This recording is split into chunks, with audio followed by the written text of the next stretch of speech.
రాష్ట్ర విభజన నేపథ్యంలో హైదరాబాద్ పైనే సర్వత్రా చర్చ జరుగుతోంది. హైదరాబాద్ ఏ రకంగా చూసినా మాదంటే మాదని తెలంగాణ వాదులు అంటుంటే హైదరాబాద్ పై హక్కును ఎట్టి పరిస్థితుల్లోనూ వదులుకునేది లేదని సీమాంధ్రవాదులు అంటున్నారు. ఇంతకీ హైదరాబాద్ ఎవరిది? హైదరాబాద్ కు సంబంధించి ఎన్నో విషయాల్ని అధ్యయనం చేశారు సంగం పుష్పా సాంబిరెడ్డి. తెలుగువారి 1000 ఏళ్ల చరిత్రను శోధించిన ఆమె దక్కన్ను ఏలిన బహమని, గోల్కొండ, నైజాం సామ్రాజ్యాల గురించి ఆసక్తికరమైన అంశాల్ని వెల్లడించారు. అసలు ఆ సామ్రాజ్యాల నిర్మాణమే సీమాంధ్ర ప్రాంతంలోని వజ్రపు గనుల ఆధారంగా జరిగిందంటున్నారు. రాయల్ సొసైటీ ఆఫ్ లండన్ తో పాటు రష్యా, అమెరికాలోని గ్రంథాల ఆధారంగా వాటిని సేకరించారు. 13వ శతాబ్దం నుంచి భారతదేశంలోని అన్ని సంస్థానాల మ్యాపులు ఆమె దగ్గరున్నాయి. తెలంగాణ ఏది, సీమాంధ్ర అంటే ఏంటి, ఆయా ప్రాంతాలతో హైదరాబాద్ సంబంధం ఎలాంటిది, ఏనాటిది, ఇలాంటి ఎన్నో వివరాల్ని మనకు తెలియజేయడానికి మన చరిత్రను మనం ముందుంచేందుకు ఆమె ఇప్పుడు మన ఏబిఎన్ స్టూడియోలో ఉన్నారు. వారిని అడిగి మరిన్ని విషయాలు తెలుసుకుందాం. పుష్పా సాంబిరెడ్డి గారు నమస్తే అండి. నమస్తే అండి. నా పేరు సంగం పుష్పా సాంబిరెడ్డి, మాది గుంటూరు అండి. ఈ తెలంగాణ ఆంధ్ర ఉద్యమం జరుగుతున్న ఒక 4-5 సంవత్సరాల క్రితం నుంచి నేను గమనించటం మొదలుపెట్టాను అసలు ఏం జరుగుతుంది అని. అప్పట్లో నేను అనుకునేదాన్ని మొదలు పెట్టినప్పుడు, అవును ఇదంతా తెలంగాణ వాళ్ళదే కదా, వాళ్ళకి ఇచ్చేస్తే పోతుంది కదా, ఎందుకు ఇలా మన వాళ్ళు కావాలి అని అడుగుతున్నారు అని చెప్పి నేను ఒక 6-7 నెలల వరకు అదే అనుకున్నాను. నేను గమనించటం మొదలుపెట్టిన తర్వాత వాళ్ళకి ఇచ్చేస్తే పోతుంది కదా, ఎందుకు మనం అక్కడికి వెళ్ళిపోతే పోతుంది కదా అనుకున్నాను. కానీ కొంతమంది ఉద్యమకారులు మాటలు వింటున్న కొద్దీ వాళ్ళు ఒకసారి అన్నారు, ఏమన్నారంటే కాళ్ళకు చెప్పులు లేకుండా వచ్చారు, బిడారాల్లో బతికే వాళ్ళు అని అంటాం. నేను వినటం జరిగింది 1-4 సార్లు. అది రిపీట్గా నా చెవుల్లో పడేసరికి అప్పుడు నాకు ఒక విషయం, ఎప్పుడో మా చిన్నప్పుడు మా తాతగారు చెప్పిన విషయం ఒకటి గుర్తొచ్చింది. మా తాతగారు ఏం చెప్పారంటే, ఇక్కడ ఆంధ్రాలో కొండవీటి రెడ్డి రాజులకి 71 కోటలు ఉన్నాయి అని చెప్పేవాళ్ళు. ఇంకా చాలా విషయాలు కూడా చెప్పేవాళ్ళు. అప్పుడు నాకు ఈ గుడారాల్లో ఎందుకు బతికాము, 71 కోటలు ఏమైపోయినాయి అని చెప్పి ఈ ఉద్యమం పరిశీలించడం మొదలుపెట్టినాక 1 సంవత్సరం తర్వాత నుంచి నేను వెతకటం మొదలుపెట్టాను. ఇది విని అది స్ఫూర్తిగా తీసుకొని ఆ 71 కోటలు ఏమైపోయినాయి, ఆంధ్ర వాళ్ళు ఎందుకు గుడారాల్లో బతకాల్సిన పరిస్థితి వచ్చింది, కాళ్ళకి చెప్పులు లేకుండా హైదరాబాద్ ఎందుకు వచ్చారు వీళ్ళు, ఆ ఆస్తులు ఆ 71 కోటల సంపద అంతా ఏమైపోయిందని వెతకడం మొదలుపెట్టానండి. నా స్టార్టింగ్ పాయింట్ అదే. మా తాతగారు చెప్పిన ఒకే ఒక్క మాట, 71 కోటలు ఉన్నాయి అని చెప్పిన మాట ఆంధ్ర రెడ్డి రాజులకి.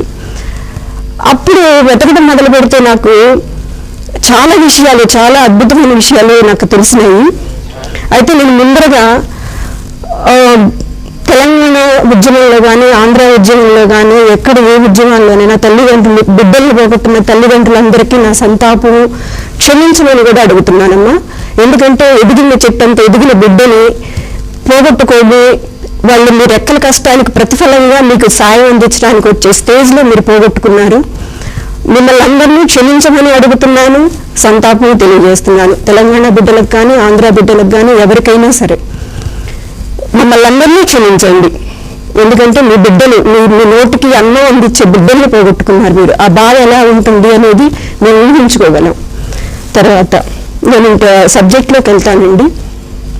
పుష్పా సాంబిరెడ్డి గారు, చెప్పండి. మీరు చేసిన ఎంతో శ్రమించి ఇంత పరిశోధన చేశారు. అసలు ఈ పరిశోధన ప్రధాన ఉద్దేశం ఏంటి? ఏం లేదండి, ఎందుకు ఇంతమంది ఇలా కొట్టుకుంటున్నారు, ఏంటి అసలు ఆంధ్ర అంటే ఏంటి, తెలంగాణ అంటే ఏంటో కూడా మాకు తెలియదండి. మేము మాకు నా ఉద్యమం జరిగి ఒక 4-5 జరుగుతుంది ఉద్యమం అన్ని సంవత్సరాల నుంచి కూడా. మేము 4-5 సంవత్సరాల నుంచి గమనించడం మొదలుపెట్టాము. ఈ 4-5 సంవత్సరాల నుంచి కూడా అసలు తెలంగాణ అంటే ఆంధ్ర అంటే తేడాలు ఉన్నాయని కూడా మాకు తెలియదు. ఏది మాకు 50 ఏళ్ళు వచ్చినా కూడా మాకు తెలియదు. ఏంటి ఆంధ్ర ఏంటి, తెలంగాణ ఏంటి మాకు తెలియదు. ఇది జరుగుతూ ఉన్నప్పుడు నేను వెతకడం మొదలు పెడితే నాకు కొన్ని విషయాలు తెలిసినాయండి. దాంట్లో మనకి ఫస్ట్ వెనక అందరికీ చెప్పుంటారు దాదాపు వాళ్ళ తాతగారులు కానీ ఎవరైనా, భారతదేశం రత్నగర్భ పుస్తకాల్లో కూడా చదువుకొని ఉంటారండి. భారతదేశం అనేది రత్నగర్భ అనేది ప్రతి చోట మనం వెనకటి వాళ్ళు, ఈ తరం వాళ్ళు చదువుకున్నారు లేదు నాకు తెలియదు, కానీ వెనకటి మా తరంలో మా పుస్తకాల్లో మేము చదువుకున్నాం భారతదేశం అనేది రత్నగర్భ అని. తర్వాత విజయనగరం రాజులు రత్నాలు రాసులుగా పోసే వాళ్ళని కూడా చదువుకున్నాము. ఈ 2 మాటల ఆధారంగా గోల్కొండ వజ్రాలు. అప్పుడప్పుడు మనకు గోల్కొండ వజ్రాల గురించి టీవీల్లో అక్కడ చూస్తున్నాం. జెనీవాలు, సౌత్ బే వాళ్ళు, తర్వాత ఈ వేలం పాటలు జరిగినప్పుడు గోల్కొండ వజ్రాలు ఇంత విలువైనవి, అంత విలువైనవి, 100 కోట్ల రూపాయలకి ఈరోజు ఇప్పుడు ఒక 4 నెలల క్రితం 5 నెలల క్రితం కూడా వేలం పాటలు జరుగుతున్నాయి, అమ్ముతున్నారు. వాటిని గోల్కొండ వజ్రాలు అని అమ్ముతున్నారు. అది ఒక్కొక్కటి 100 కోట్లు ఉంది, 118 కోట్లు ఉంది. అవన్నీ రికార్డులు నా దగ్గర ఉన్నాయండి. ఏ వజ్రం ఎన్ని 100 కోట్లు, ఏదో 5-6 గ్రాములు 15 గ్రాములు వజ్రాలు అవి. నేను గ్రాముల్లో చెప్తున్నాను, ఈజీగా అర్థమవుతుందని క్యారెట్లోకి వెళ్ళటం లేదు. క్యారెట్లో అంటే అందరికీ తెలియదు కాబట్టి గ్రాముల లెక్క తూకంలో చెప్తున్నానండి.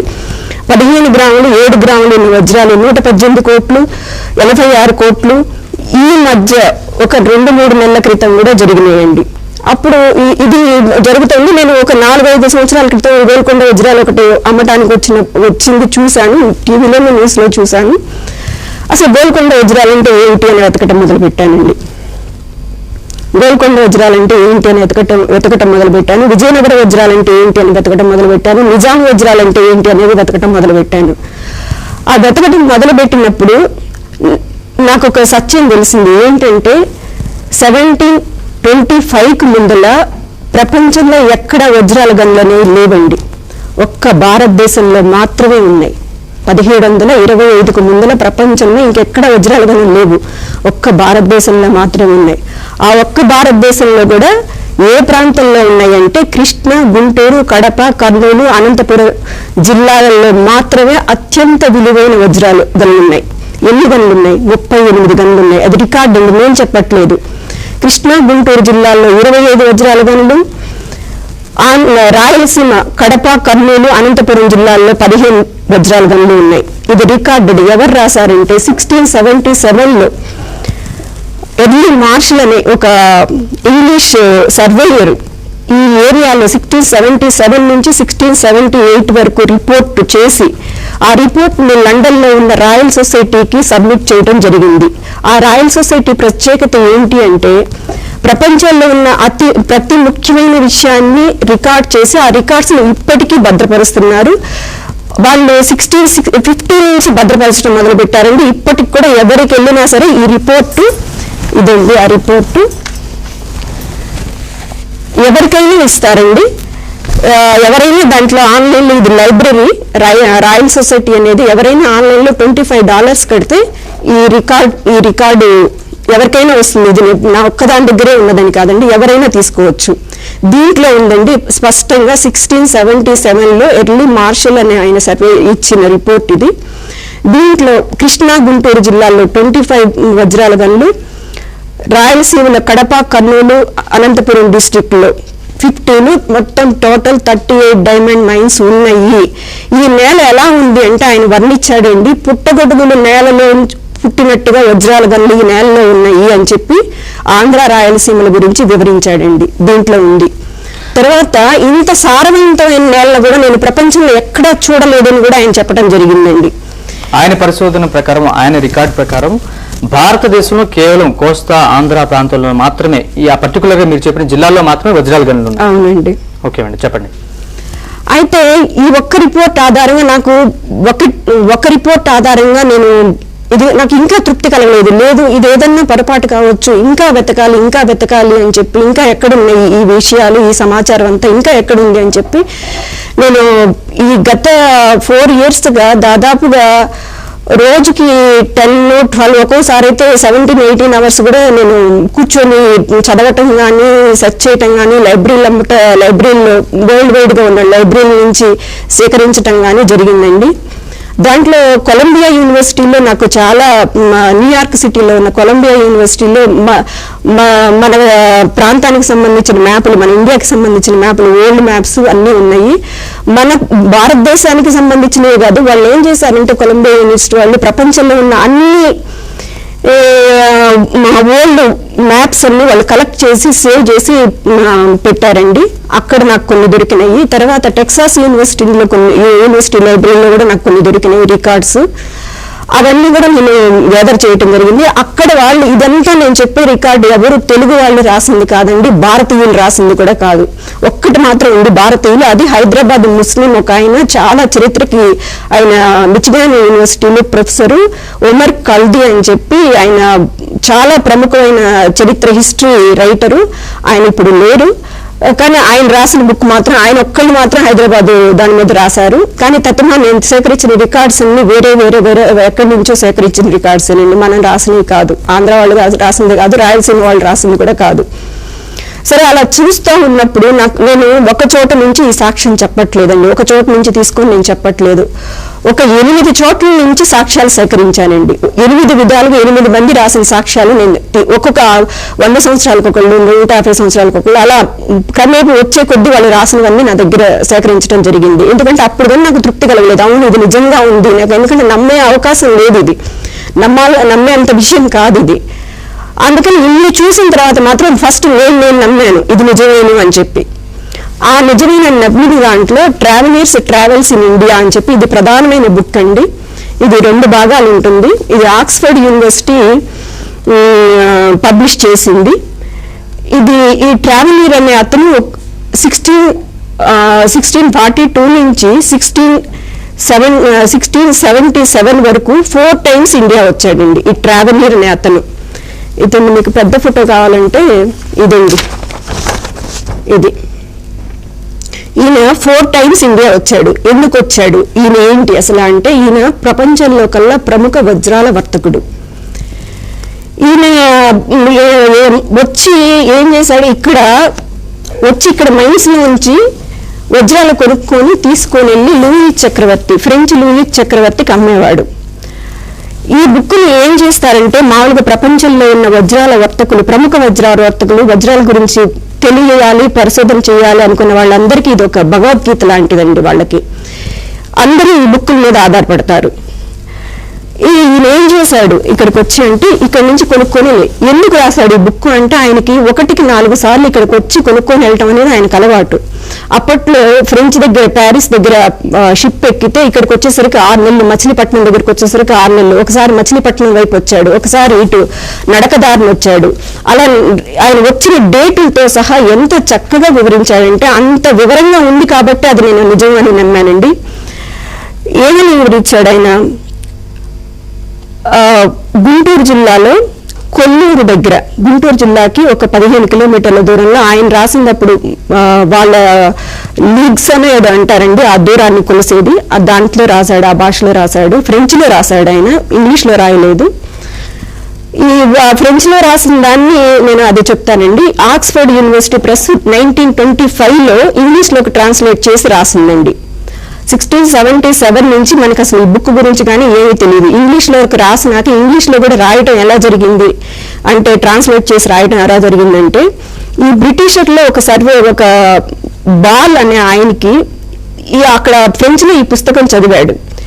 తర్వాత అవును ఇవన్నీ అసలు నిజంగా ఉన్నాయా, ఎక్కడ ఉన్నాయి అని చెప్పి వెతకడం మొదలుపెట్టాడు. అని ఎలా వెతికాడు, హైదరాబాద్ రాజ్యంలో ఉన్న ఒక సర్వేయర్, నా పేరు కూడా ఉన్నదండి, ఆ సర్వేయర్ని తీసుకొని ఈ ట్రావెలర్ రాసింది కరెక్టేనా కాదా, అసలు ఈ ఊరి పేర్లు ఎక్కడున్నాయి అని చెప్పి, గోల్కొండ రాజ్యంలో ఉన్నాయి అని చెప్పి రాశాడు, ఎక్కడున్నాయి అని చెప్పి వెతికారండి వీళ్ళు.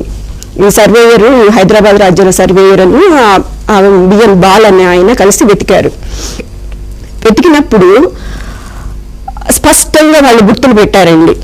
లాటిట్యూడ్ల ప్రకారం కూడా ఏ ఊర్లో ఏ పేరుతో ఉన్నది, ఈయన రాసిన బుక్లో రాసినవన్నీ ఏ ఊర్లో ఏ పేరుతో ఉన్నాయి కూడా ఇక్కడ ఇవ్వడం జరిగింది. తర్వాత ఆయన రాసింది ప్రపంచంలో కల్లా గొప్ప, ఈ ట్రావెలర్ రాశాడండి, ప్రపంచంలో కల్లా గొప్ప ధనవంతమైన వజ్రాల గని కొల్లూరులో ఉందండి, గుంటూరు జిల్లాలో. ఇది ఎవరు నేనే నమ్మలేకపోయాను, కానీ ఎన్నో సాక్ష్యాలు నేను సేకరించిన తర్వాత మాత్రం నమ్మాను నేను. కొల్లూరు అనేది అసలు తెలుగు పదం కాదండి, కొల్లూరు అనేది ఫ్రెంచ్ పదం. ఫ్రెంచ్లో కొల్లూరుని గని అంటారు. అందుకని మనకి ఆనాటి మ్యాపులు కూడా నేను తీశాను, ఆనాటి మ్యాపుల్లో ఎలా ఉంది. ఈ కొల్లూరు ప్రాంతం, గుంటూరు ప్రాంతం ఆనాటి మ్యాపుల్లో లేదండి, గుంటూరు అని ఎక్కడ మెన్షన్ చేయలేదు. కొల్లూరు ఎన్ని మ్యాపులు తీసినా సరే కొల్లూరు ఆర్ గని అంటే మన తెలుగు పదం వాడేవాళ్ళు. అప్పట్లో ఫ్రెంచ్ వాళ్ళు అక్కడ ఎక్కువ తిరిగేవాళ్ళు కాబట్టి వాళ్ళకి అర్థం అవ్వాలని కొల్లూరు వాళ్ళు వాడేవాళ్ళు. అందుకని కొల్లూరు ఆర్ గని 2 పేర్లు వచ్చేటట్టు కూడా మ్యాపుల్లో మార్క్ చేయడం జరిగింది. చాలా మ్యాప్స్లో చాలా మంది తయారు చేసిన మ్యాప్లు, ఆ మ్యాప్లు ఎవరు తయారు చేశారు కూడా, ఎవరు తయారు చేశారు అనేది కూడా నా దగ్గర వాళ్ళ గురించి కూడా నేను వికీపీడియాలోంచి తీయడం జరిగింది. సరే, ఆ కొల్లూరులో ఎలా ఉంది, 1652లో ఆయన వచ్చినప్పుడు ఎలా ఉంది కొల్లూరు? ప్రపంచంలో కల్లా ధనవంతమైన వజ్రాల గనది. 60,000 పీపుల్ అంటే 60,000 మంది ఆ వజ్రాల గనిలో పనిచేస్తున్నారు.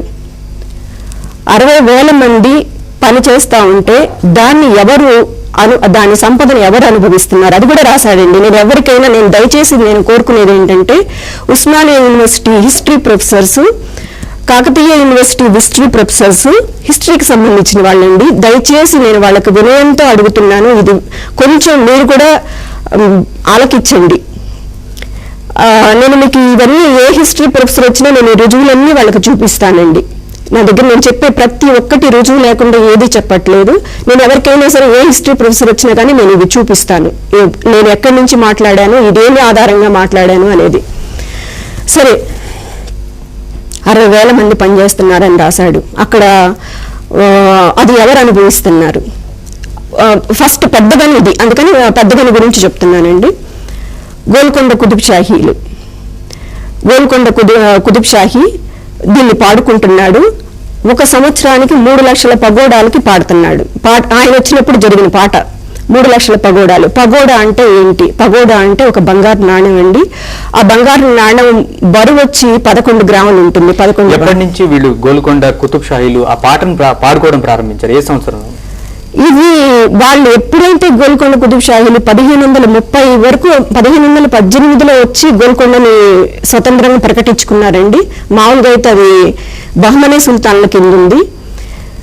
అట్లా హిస్టరీ దాకా వెళ్ళాలంటే అది సరే, హిస్టరీ నుంచి వచ్చి ఇక్కడికి ఎందుకు గోల్కొండ వాళ్ళకి వచ్చింది అనేది చెప్తాను.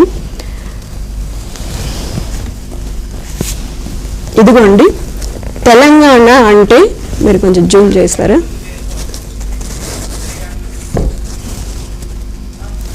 తెలంగాణ అనేది వరంగల్ నుంచి ఇక్కడ దాకా ఉన్న మ్యాప్ అండి. ఈ మ్యాప్ నేను ఎక్కడి నుంచి తీసుకున్నాను? న్యూయార్క్ సిటీలో ఉన్న కొలంబియా యూనివర్సిటీ లైబ్రరీ నుండి తీసుకున్న మ్యాప్ అండి. ఇది 1398 అండి. అసలు తెలంగాణ ప్రాంతం అనేది వరంగల్ దగ్గర నుంచి ఇక్కడ వరకు ఉన్న ప్రాంతాన్ని తెలంగాణ అంటారండి. ఇదంతా బహ్మనీల పాలనలో ఉందండి. ఇదంతా బహ్మనీల పాలనలో ఉంది. హైదరాబాద్ కూడా బహ్మనీల పాలనలో ఉంది. మీరు స్పష్టంగా చూడండి, వరంగల్ మార్కు ఈ గ్రీన్, ఇక్కడ తెలంగాణ. నేను చాలా మ్యాప్లు చాలా చోట్ల నుంచి తీర్చడం జరిగింది. 1400 అదంతా తెలంగాణ అనేది ఆంధ్ర వైపు ఉంది, కానీ తెలంగాణ అనే పేరు మీకు ఇక్కడెక్కడ కనిపించదండి. ఇదిగో చూడండి, ఇది ఒకరు తయారు చేసిన మ్యాప్, ఇది ఇంకొకరు తయారు చేసిన మ్యాప్ అండి.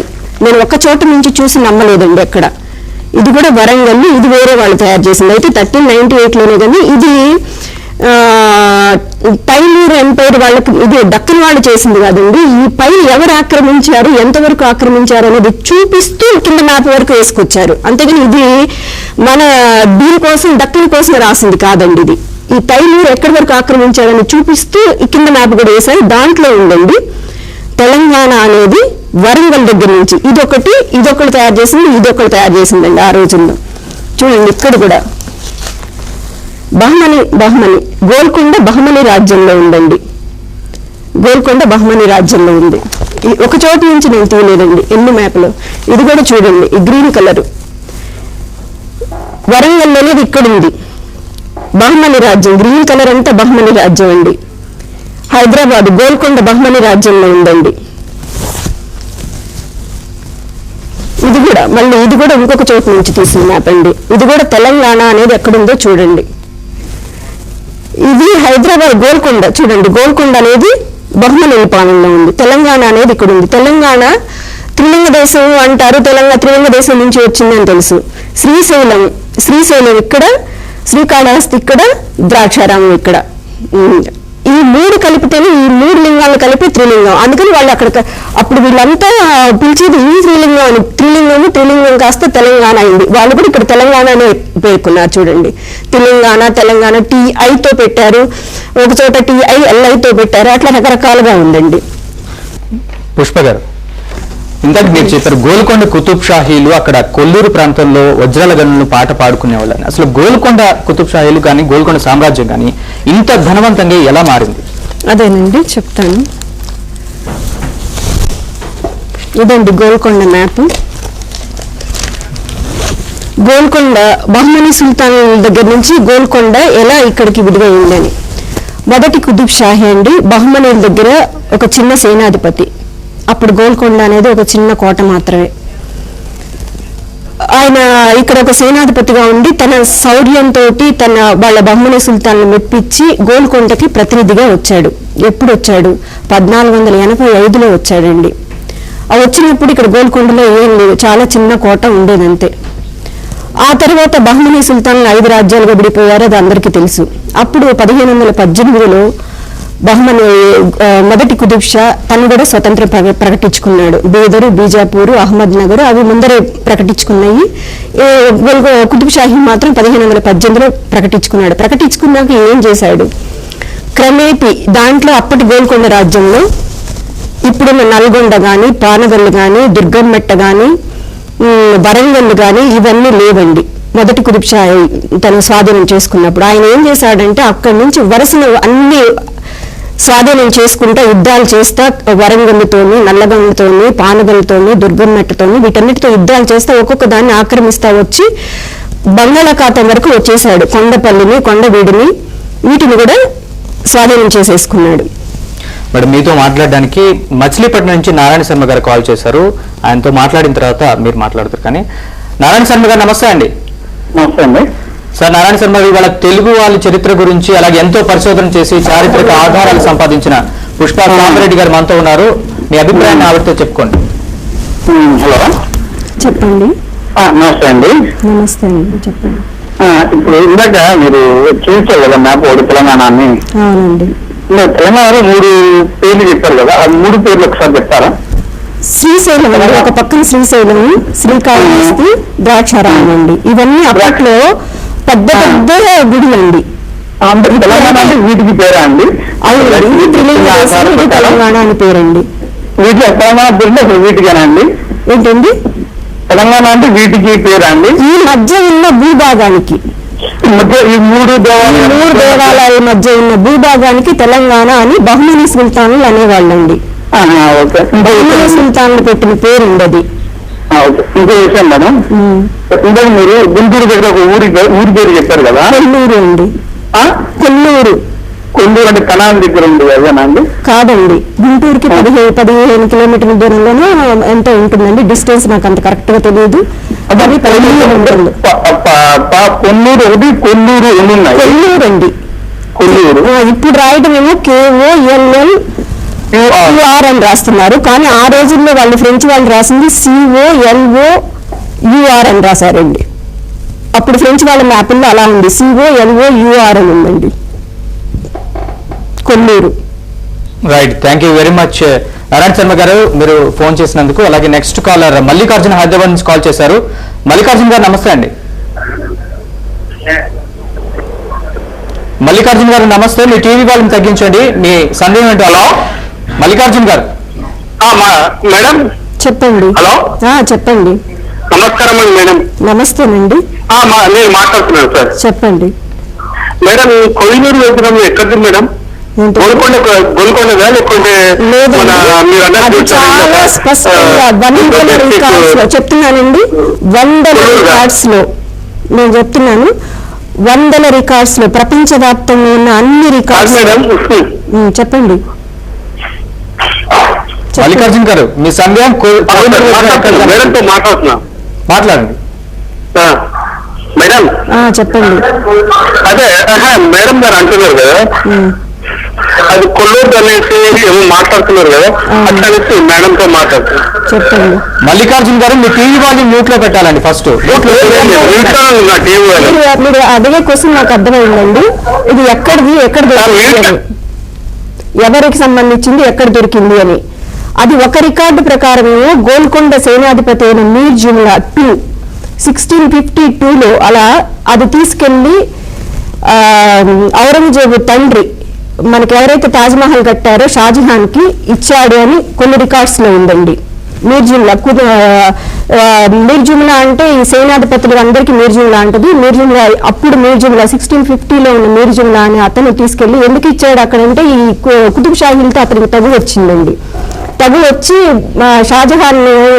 షాజహాన్ని ఔరంగజేబుని గోల్కొండ మీదకి యుద్ధం చేయడానికి రమ్మని చెప్పి ఆహ్వానిస్తూ ఒక పెద్ద వజ్రాన్ని ఇచ్చాడు అని చెప్పి వాళ్ళ రికార్డ్స్ లో ఉందండి. ఇది తెలుగు వాళ్ళ రికార్డ్స్ లో కాదండి. వాళ్ళు బాబర్ మామ, అక్బర్ మామ ఇలా రాయిస్తూ వాళ్ళ ప్రతి ఒక్కళ్ళు వాళ్ళ చరిత్రకారులు అందరూ రాసుకుంటారు. అలా రాసిన చరిత్రలో వాళ్ళ చరిత్రలో ఉందండి ఒకటి రికార్డు. మనకి వెనకటి నుంచి చెప్పేది ఏంటంటే ఇది సమంతకమణి, ఆ సమంతకమణి నుంచి ఇలా వచ్చింది అని ఒకటి చెప్తారు. ఇంకొకటి ఏం చెప్తారంటే ఓరుగల్లు రాజ్యం నుంచి మహమ్మద్ బిన్ తుగ్లక్ ఇక్కడి నుంచి ఓరుగల్లు రాజ్యాన్ని దోచుకొని వెళ్ళినప్పుడు తీసుకెళ్లాడు అని చెప్తారండి, ఒకటి చెప్తారు. అన్ని విధాలుగానే చెప్తారండి. అయితే నేను అదొకటండి హిస్టరీ. అది ఇంకేమన్నా అడగాలనుకుంటున్నారు? మేడం నెక్స్ట్ మరో కాలర్ ఉన్నారు, సురేష్ నెల్లూరు నుంచి కాల్ చేశారు. సురేష్ గుడ్ ఆఫ్టర్నూన్ అండి. నమస్కారం సార్. నమస్తే సురేష్ గారు, మీరు దేని గురించి తెలుసుకోవాలనుకుంటున్నారు? మేడం ఏమైనా అడగాలనుకుంటున్నారు? సార్ ఇప్పుడు మేడం గారు చెప్పిన పాయింట్ లో 2 పాయింట్లు వజ్రాలు గల్లు అని చెప్పే మాత్రం 100% గ్యారంటీ సార్ ఇది. అదేవిధంగా బ్రహ్మంగారు కాలజ్ఞానంలో కూడా గుంటూరు జిల్లాలో పలానా ఏరియాలో వజ్రాలు గల్లు ఉన్నాయని చెప్తున్నారు. రాయలసీమలో కూడా ఉన్నాయి. అదేవిధంగా గోల్కొండ నవాబులు దాంట్లో ఉంటుందని కూడా ఆల్రెడీ బ్రహ్మంగారు కాలజ్ఞానం పక్క ఉందండి. అది మాత్రం 100% గ్యారంటీ. మేడం గారు చెప్పిన సర్వే మాత్రం 100% కరెక్ట్ అండి. అది ఇది నాకు కొత్త పాయింట్ అండి. నేను బ్రహ్మంగారి కాల జ్ఞానంలో ఉంది అన్న సంగతి నాకు తెలియదు. ఇది నిజంగా లేదండి, నేను బ్రహ్మంగారు కాలజ్ఞానం స్టడీ చేశానండి. బ్రహ్మంగారు మహానుభావుడు రాసిన కాలజ్ఞానం. అవును, అది హైదరాబాద్ గోల్కొండలో కూడా నవాబు చెప్తాడు. హైదరాబాద్ వచ్చిన తర్వాత ఒకటండి, గోల్కొండ వజ్రాలు కాదండి, గోల్కొండ వజ్రాలు కాదు, నిజాం వజ్రాలు కాదు. ఎవరొచ్చినా నేను సాక్ష్యం చూపించగలండి. విజయనగరం వజ్రాలు కూడా కాదండి. మేడం గారు బ్రహ్మం గారు గోల్కొండ నవాబుకు వచ్చి మహానుభావ నీ పరిపాలన మాత్రం నీ వంశం మాత్రం ఉన్నప్పుడే జరుగుతుంది, తర్వాత నీ గోల్కొండ కుక్కలకి మెట్టలకి ఈ విధంగా సర్వనాశనం అయిపోతుంది కూడా బ్రహ్మం గారు కావాలని చెప్తున్నారండి. అది మాత్రం 100% గ్యారంటీ అండి. అది మేడం గారు మీరు చెప్పింది మాత్రం 100% గ్యారంటీ. మీ దాన్ని కూడా ఎవరు కూడా నోరెత్తి చూపించడానికి లేదు. ఈ సర్వే మాత్రం 100% గ్యారంటీ అమ్మది. సురేష్ గారు కాల్ చేసినందుకు. అయితే నేను ఫస్ట్ ఒకటి చెప్పదలుచుకున్నానండి, విజయనగర వజ్రాలు కాదు, ఇది గోల్కొండ వజ్రాలు కాదు, నిజాం నవాబుల వజ్రాలు కాదు. ఎందుకు వచ్చినాయి ఆ పేరు? గోల్కొండ వజ్రాలుగా ఎందుకు పేరు వచ్చింది? విజయనగర వజ్రాలుగా ఎందుకు పేరు వచ్చింది? నిజాం వజ్రాలుగా ఎందుకు పేరు వచ్చిందంటే కృష్ణా, గుంటూరు, అనంతపురం, ఆంధ్ర, రాయలసీమ ప్రాంతాన్ని విజయనగర శ్రీకృష్ణదేవరాయలు వాళ్ళు పరిపాలించేటప్పుడు విజయనగర వజ్రాలుగా పేరుపడ్డాయి. గోల్కొండ సుల్తాన్లు పరిపాలించేటప్పుడు ఆ సంపదను గోల్కొండ సుల్తాన్లు అనుభవించేటప్పుడు గోల్కొండ వజ్రాలుగా పేరుపడ్డాయి. ఆ ప్రాంతాన్ని నిజాములు ఆక్రమించి నిజాములు సొంతం చేసుకొని నిజాములు అక్కడ సంపదను ఇక్కడికి తెచ్చుకునేటప్పుడు నిజాముల వజ్రాలుగా పేరుపడ్డాయి. మీకు తెలియని విషయం, ఇన్ని సంవత్సరాల నుంచి ఉద్యోగం చేస్తున్నారండి. ఒక విషయం చెప్తాను మీకు, దాంతోనన్నా మీకు నమ్మకం కుదరొచ్చు. కార్వాన్ అనే ప్రాంతం మనకు హైదరాబాద్ లో ఉందండి, కార్వాన్ అంటారు. ఆ ప్రాంతము 300 సంవత్సరాల పాటు ప్రపంచం మొత్తాన్ని ఇక్కడికి తిప్పుకుందండి. అతి పెద్ద వజ్రాల మార్కెట్ కార్వాన్ ప్రాంతం అండి. ప్రపంచంలో ఉన్న రాజులు, రాణులు ఎవరి కిరీటాలకి, ఎవరి కత్తులకి, ఎవరి సొమ్ములకి ఏం కావాలన్నా సరే వజ్రాలని గోల్కొండకు వచ్చి కొనుక్కొని వెళ్ళేవాళ్ళండి. అయితే గోల్కొండ అంత పెద్ద ప్రపంచవ్యాప్తంగా ఎక్కడ అంత మార్కెట్ లేదు. అది కార్వాన్, ఆ ప్రాంతానికి కార్వాన్ అనే పేరు రావటానికి కూడా అక్కడ మెరుగులు పెట్టేవాళ్ళు. ముడి వజ్రాలను మనం చేల నుంచి మిరపకాయలు తీసుకొచ్చి గుంటూరులో పోసి అమ్ముతుంటే అది గుంటూరులో పండినట్టు కాదండి, చుట్టూ ఉన్న చేల నుంచి తెచ్చి అమ్ముతున్నట్టు. పొగాకు గుంటూరు అంటారు, గుంటూరు పొగాకు అంటారు, గుంటూరులో పండదండి. వీళ్ళు కుతుబ్ షాహీలు ఏం చేశారంటే చుట్టూ ఉన్న 38 వజ్రాల గనుల నుంచి పాటలు జరిపి తీసుకొచ్చి ఇక్కడ ముడి వజ్రాలన్నీ ఇక్కడికి తీసుకొచ్చి అమ్మేవాళ్ళు. ఆ మెరుగులు పెట్టించి అమ్మేవాళ్ళు. ఆ కొట్లు ఇక్కడ ఉండేవి. ఎవరు గనుల దాకా ఇప్పుడు చేలో పంట కొనాలి అంటే చేను దాకా పోయి కొనరండి, మార్కెట్కి వచ్చి మార్కెట్లో కొనుక్కుపోతారు. దేశ విదేశాల నుంచి ఎక్కడ రాజులైనా ఎక్కడ రాణులైనా వాళ్ళ పట్టాభిషేకాలకు కానీ దేనికైనా వచ్చి కొనుక్కొని వెళ్ళేటప్పుడు గోల్కొండకు వచ్చి కొనుక్కెళ్తున్నారు కాబట్టి గోల్కొండ వజ్రాలు అని పేరు పడింది. కానీ గోల్కొండ చుట్టుపక్కల ఎక్కడా వజ్రాలు గనులు లేవు. ఇది నేను చెప్తుంది కాదండి. తెలుగు వాళ్ళ చరిత్రని తన జీవిత కాలం పాటు సురవరం ప్రతాపరెడ్డి గారు, తెలంగాణకి మహాత్ముడు, భీష్ముడు లాంటి ఆయన ఆంధ్రుల సాంఘిక చరిత్ర అని ఒక పుస్తకం రాశారండి. ఆయన జీవితకాలం పరిశోధన చేసి రాశారు ఆ పుస్తకాన్ని. ఆ పుస్తకంలో 303, 304 పేజీల్లో స్పష్టంగా రాశారు గోల్కొండలో వజ్రాల గనులు లేవు, వజ్రాల గనుల నుండి కొల్లూరులో అని రాశారు. సురేష్ అని కాల్ చేశారు, కుప్ప నుంచి ఆయనతో మాట్లాడదాం. సురేష్ గారు నమస్తే అండి. సురేష్ గారు, మీరు ఏం అడగదలుచుకున్నారో లేదా మీ అభిప్రాయం చెప్పండి. సార్, ఇది గోల్కొండలో వజ్రాల గనులు అంటారు సార్. మేడం కొల్లూరు అని చెప్తా ఉన్నారు సార్. ఈ కోహినూరు వజ్రండి. చెప్పండి. హలో, చెప్పండి. కోహినూరు వజ్రము గుంటూరు జిల్లా దగ్గర కొల్లూరు అంటారు. గుంటూరు జిల్లా కాదు, ఓల్డ్ గుల్బర్గా జిల్లా. ప్రజెంట్ వచ్చి యాదగిరి జిల్లాలోని షాపూర్ తాలూకాలో కొల్లూరు అనేది ఉంది. కోహినూరు వజ్రం దొరికింది అక్కడ. దాన్ని ఇప్పుడు గవర్నమెంట్ అడ్వర్టైజ్ చేసుకుని ఆ ఏరియా ఇన్ఫర్మేషన్ కోసం నేను చెప్తా ఉన్నాను. దయచేసి దీనిపైన రీసెర్చ్ చేయమని చెప్పండి. లేదండి, నేను మీకు నా వెబ్సైట్ ఉందండి, www.andhra-rayalaseema-diamondmines.com అని ఉంటుందండి. దాంట్లో కొల్లూరు అనేది నా మ్యాప్స్ కూడా ఉన్నాయండి. దాంట్లో మీరు ఆ వెబ్సైట్ లోకి వెళ్ళండి, ఒక్కసారి మీకు ప్రతిదీ తెలుస్తుంది. ఒకసారి కొల్లూరు అనేది షాపూర్ తాలూకాలో ప్రజెంట్ యాదగిరి జిల్లా. మీరు కావాలంటే చూడండి, కోహినూరు వజ్రం దొరికింది ఎక్కడైనా ఇప్పుడు గవర్నమెంట్ డీసీ వాళ్ళంటే దాన్ని ప్రొటెక్ట్ చేస్తాను చెప్తా ఉన్నాను నేను. ఇదిగోనండి వికీపీడియాలో ఉంది, చూపిస్తానండి. వికీపీడియాలో ఉంటే ప్రింట్అవుట్ తీశాను. వాళ్ళు ఏమని రాశారో చూడండి, మీరు జూమ్ చేయండి. కొల్లూరు మైన్ అండి, కొల్లూరు మైన్ జూమ్ చేయండి. కొల్లూరు మైన్ వికీపీడియాలో ఉంది, రాసింది కాదండి. ఇది గుంటూరు డిస్ట్రిక్ట్ లో ఉంది. Guntur district Kolluru mine, Guntur districts of old Golconda kingdom. 16,000 people mine చేస్తా ఉన్నారు. మీరు స్టడీ చేస్తున్నారు కాబట్టి మీ నాలెడ్జ్, మీ ఇన్ఫర్మేషన్ కోసం చెప్తాను. దీన్ని ఒకసారి చూడండి, ఆ విషయాన్ని కూడా ఒకసారి. కర్ణాటక. ఓకేనండి, ఒక్కసారి కొల్లూరు మైన్ అంటే ఏంటి అనేది వికీపీడియాలోకి వెళ్ళి దయచేసి ఉస్మానియా యూనివర్సిటీ పిల్లల్ని, కాకతీయ యూనివర్సిటీ పిల్లల్ని అందరినీ కూడా వేడుకుంటున్నాను. కొల్లూరు మైన్ అంటే ఏంటి అనేది మీరు ఒకసారి గూగుల్ సెర్చ్ దగ్గర కూర్చొని కోహినూరు డైమండ్ ఎక్కడ దొరికింది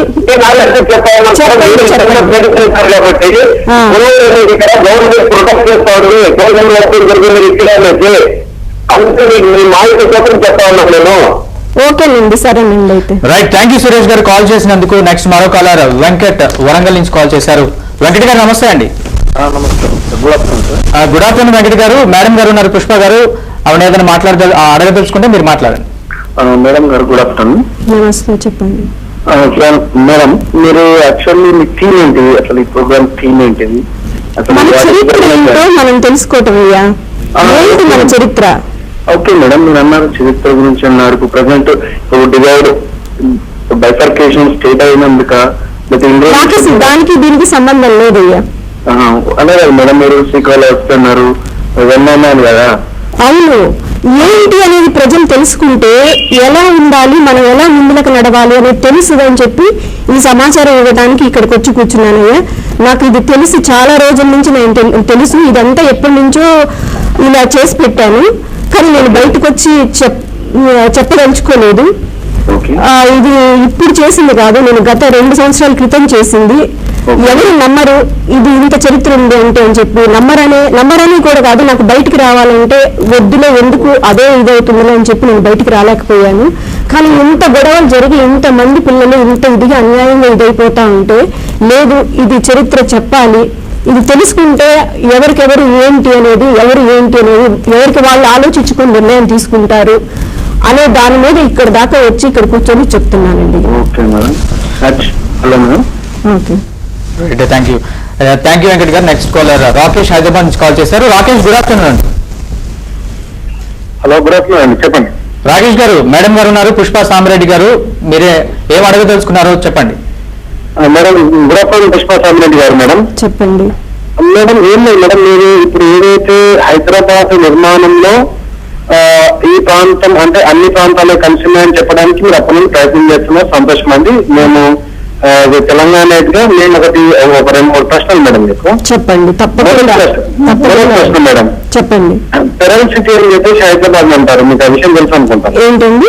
అవును అవును, ముత్యాల నగరం అంటారు. ముత్యాల నగరం అంటారు, ఇక్కడ ఎక్కడ దగ్గర ముత్యాలు లేదు మేడం. అవును అవును.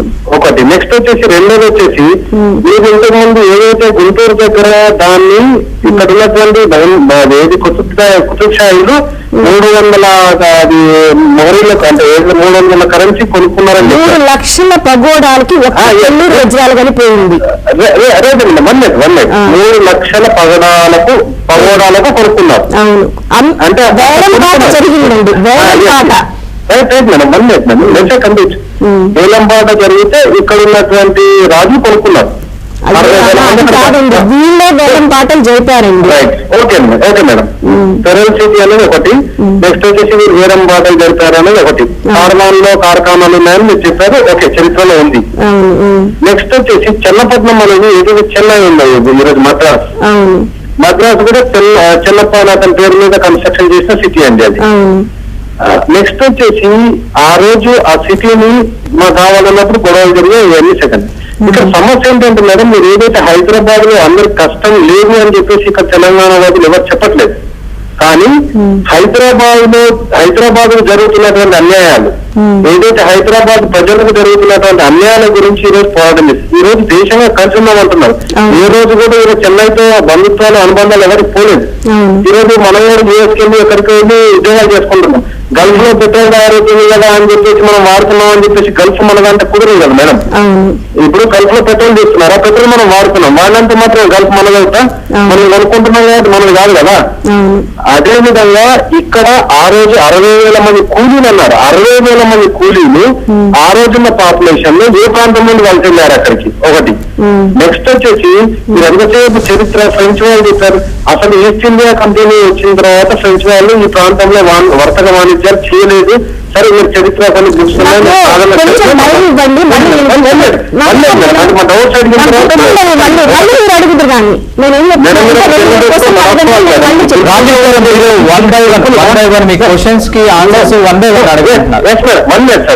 ఎందుకంటే నేను చెప్పేది మేడం ఏదైతే చెప్తుందో మేము విన్నాము. మళ్ళీ మేడం మేము ఇవన్నీ క్వశ్చన్లు అడగడానికి ఒక లైన్ లోకి వచ్చాము, క్వశ్చన్లు అడుగుతున్నాం, ఎవరిని విమర్శించట్లేదు.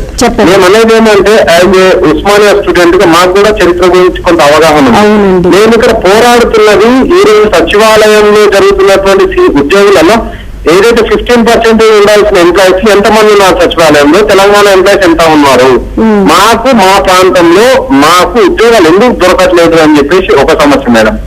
నెక్స్ట్ వచ్చేసి హైదరాబాద్ ను కన్స్ట్రక్షన్ చేసిందంటే ఒక కొత్త హాస్పిటల్ చూపెట్టండి మేడం. గవర్నమెంట్ హాస్పిటల్ కట్టిన హాస్పిటల్ చూపెట్టండి. ఒక కొత్త రైల్వే స్టేషన్ చూపెట్టండి హైదరాబాద్ లో. నాకు ఏంటంటే నీలఫర్ లేకపోతే ఉస్మానియాలో లేకపోతే అది ఏది ఫీవర్ హాస్పిటల్ కాకుండా గవర్నమెంట్ కొత్త హాస్పిటల్ ఒక చూపెట్టండి. నెక్స్ట్ వచ్చేసి ఒక కొత్త రైల్వే స్టేషన్, ఈ రైల్వే స్టేషన్ ఈ తర్వాత కట్టారు అని చెప్పడానికి ఒక కొత్త రైల్వే స్టేషన్ చూపెట్టండి. నెక్స్ట్ వచ్చేసి ఒక కొత్త గవర్నమెంట్ బిల్డింగ్ చూపెట్టండి మేడం. ఏదంటే విద్యుత్ సౌధ కావచ్చు, ఇవన్నీ కూడా అప్పుడు నిజాం నవాబ్ జమానాలో ఉన్నటువంటివి ఇవన్నీ కాకుండా కొత్త ఒక బిల్డింగ్ చూపెట్టండి మేడం. ప్రభుత్వం ఈ బిల్డింగ్ పాలనాపరం గురించి కట్టుకున్నాము ఇక్కడ, ఒక కొత్త డెవలప్మెంట్ చూపెట్టండి మేడం. నెక్స్ట్ వచ్చేసి ఎంతసేపు ఏదైతే కట్టినటువంటి షాపింగ్ మాల్స్. రాకేష్ గారు ఒక్క నిమిషం. రాకేష్ గారు, ఇక్కడ పుష్పా సామ్రెడ్డి గారు వాళ్ళు ఉన్నది తెలుగు వాళ్ళ చరిత్ర గురించి, ప్రస్తుత రాజకీయ పరిణామాల గురించి చెప్పడానికి మాత్రం కాదు ఈ షో ఉద్దేశించింది. మీరు దయచేసి చరిత్ర గురించి ఏమైనా తెలుసుకోవాలంటే అడగండి. నేను దానికి చెప్తానయ్యా బాబు, మీరు ఎవరో అడిగింది నాకు తెలియదు కానీ నేను చెప్తాను. మేము చాలా అంటే జెన్యున్ గా మాకున్నటువంటి చరిత్రలో ఉన్నటువంటి డౌట్లను అడిగాం. అదే విధంగా ఇప్పుడు ప్రస్తుత పరిస్థితులను కూడా అడిగామన్నమాట.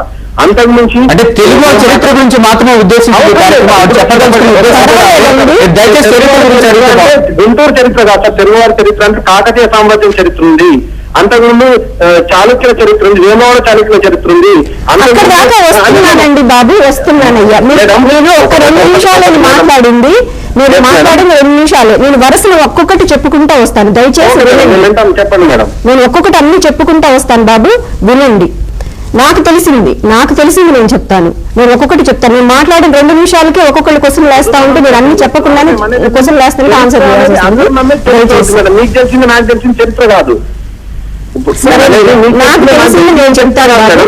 అందరికీ తెలిసిందైతేనే చరిత్ర. రాజేష్ గారు మీరు ఒక్క నిమిషం ఇచ్చారండి. ఓరుగల్లుని గణపతి దేవుడు ఎవరిని పెళ్లి చేసుకున్నాడండి? మీరు ఆ ఓరుగల్లుకి వచ్చారు కాబట్టి నేను అడుగుతున్నాను. ఏ ప్రాంతం వాళ్ళని పెళ్లి చేసుకున్నాడు? రుద్రమదేవి ఎవరికి పుట్టింది? తెలంగాణ అమ్మాయా, ఆంధ్ర అమ్మాయా రుద్రమదేవి? చెప్పండి మేడం. మీరు మొత్తం గణపతి దేవుడు దివిసీమ అంటే కృష్ణా జిల్లా అండి. దివిసీమలో సేనాధిపతి అయిన జయప సేనాని చెల్లెళ్ళని గణపతి దేవుడు చేసుకున్నాడు. రుద్రమదేవి అప్పుడు ఆంధ్ర అమ్మాయి అవుతుందా, తెలంగాణ అమ్మాయి అవుతుందా? తర్వాత రుద్రమదేవి చేసుకున్నది. తర్వాత రుద్రమదేవి కూడా ఎవరిని చేసుకున్నది? అక్కడ మిడదవోలు జిల్లాలో మిడదవోలు గ్రామం ఆయన్ని చేసుకుంది. తర్వాత వాళ్ళది భారద్వాజ వంశం అనుకుంటాను. కరెక్ట్ గా నేను నా వెబ్సైట్ లో ఉందండి, వెబ్సైట్ లో కరెక్ట్ గా ఉంది. తర్వాత రుద్రమదేవి చేసుకున్నది ఆంధ్ర ఆయన్ని, గణపతి దేవుడు చేసుకున్నది ఆంధ్ర ఆయన్ని, గణపతి దేవుడు చెల్లెలు చేసుకున్నది ఆంధ్ర ఆయన్ని. నాకేంటంటే కావాల్సింది ఎవరు ఆంధ్ర ప్రజలు, ఎవరు తెలంగాణ ప్రజలు, ఏ ప్రాంతం ఆంధ్ర, ఏ ప్రాంతం తెలంగాణ.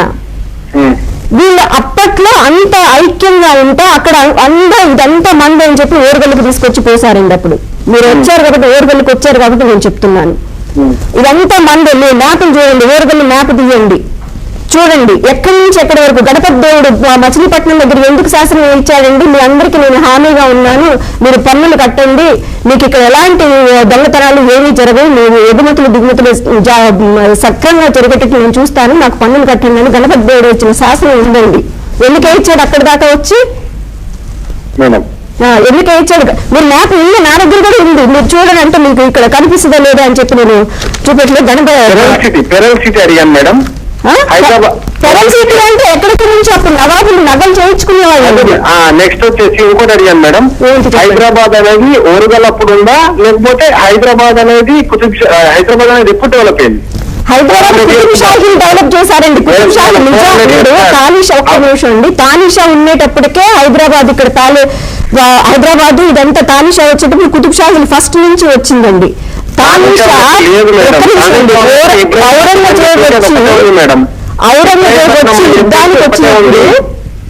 ఔరంగజేబు గోల్కొండ రాజ్యం మీదకి యుద్ధానికి వచ్చి గోల్కొండను ముట్టడించడానికి వస్తాడు అన్నప్పుడు మనకి ఇక్కడ ఓల్డ్ సిటీలో ఒకటి ప్యాలెస్ ఉంది చూడండి, ఫలక్నామా కాదండి, కింద ఉంటది అది. ఆ ప్యాలెస్ లో ఉంటే అక్కడి నుంచి గోల్కొండ కోటలోకి వెళ్ళి దాక్కున్నాడు తానిషా దాక్కున్నాడు. తానిషా ఎలా చనిపోయాడో తెలుసా అండి మీకు?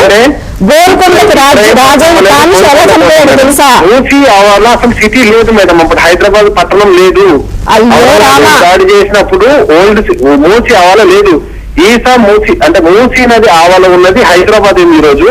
ఓల్డ్ సిటీ ఏదైతే గోల్కొండ, మీరు గోల్కొండ పోర్ట్ చెప్తున్నటువంటి ఇబ్రహీంపట్నం అని చెప్పేసి అక్కడ ఆ తారామతి బారాబని ఆ ఏరియాలో ఉన్నటువంటిది ఏదైతే ఉన్నదో అది ఓల్డ్ గోల్కొండ కోట మేడం. గోల్కొండ రికార్డ్స్ లో ఏం రాస్తారో తెలుసా అండి? మహమ్మద్ నగర్ అని రాస్తారండి. ఇప్పటికి కూడా మీరు గవర్నమెంట్ రికార్డ్స్ తీసుకోండి, మహమ్మద్ నగర్ అని ఉంటుందని చెప్పి నేను చెప్పలేదండి.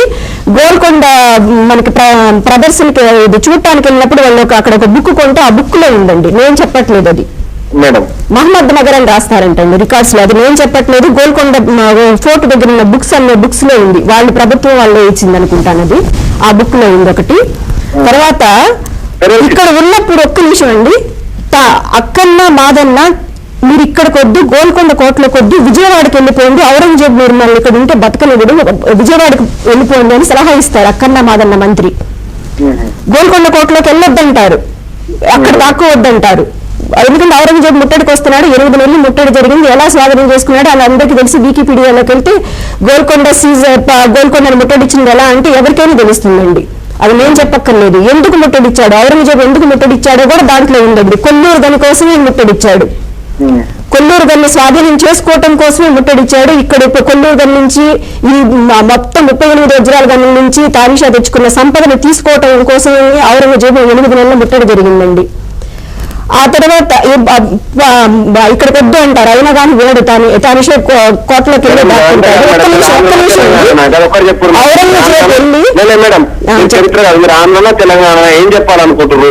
మేము కలిసి ఉండడానికి ఇష్టం లేదు మేడం, మాకు మాది ఇస్తే మా బతుకులేదో బతుకుతాం. ఈ రోజు ఎవరి దగ్గర నుంచి ఏమొచ్చిందని మేము అడుగుతలేం. మా తెలంగాణ మాకు కావాలి, మా బతుకులేదో మేము బతుకుతాం. ఎవరితో లేదు మేడం, నాకు అమ్మాయిని ఇచ్చిన గణపతి దేవుడు కాదు, నేను కూడా చేసుకుంటాను. ఇప్పుడు సిద్ధంగా ఉన్నాం మేము పెళ్లి చేసుకోవడానికి విజయవాడ అమ్మాయిని. మీరు చెప్పండి మేడం, మేము కూడా మంచి చదువుకున్నాము. మేము అనేది ఏంటంటే పెళ్లిళ్ళు పేరెంటాలు లేకపోతే రాకపోకలు వద్దని చెప్పట్లేదు మేడం. ఆ రెండు ప్రాంతాలుగా అన్నదమ్ముల్లాగా ఏదైతే గణపతి దేవుడు పెళ్లి చేసుకున్నాడో అదే విధంగా మేము కూడా పెళ్లి చేసుకోవడానికి సిద్ధంగా ఉన్నాం, కలిసి ఉన్నాం. కానీ ప్రాంతాలుగా విడిపోతాం. ఎందుకంటే ఇప్పుడున్నటువంటి నాయకులు ఈ ప్రాంతాన్ని డెవలప్ కాకుండా అనగదొక్కేయబడ్డది. కాబట్టి ఏదేమున్నా కానీ మేము అనేది ఏంటంటే తెలంగాణ తెలుగు వాళ్ళ చరిత్ర కాదని ఏ రోజు మేము చెప్పట్లేదు. మీరు చెప్పేవన్నీ తెలుగు వాళ్ళ చరిత్రనే. ఆ చరిత్రను సంసిద్ధం వ్యక్తం చేస్తూ మేము విడిపోతాం మేడం. ఇక్కడ ఎవరైతే ఉన్నారో ఆంధ్ర వాళ్ళందరూ స్వచ్ఛందంగా ఇక్కడ ఉండొచ్చు, ఉద్యోగాలు చేసుకోవచ్చు, పెళ్లిళ్ళు చేసుకోవచ్చు.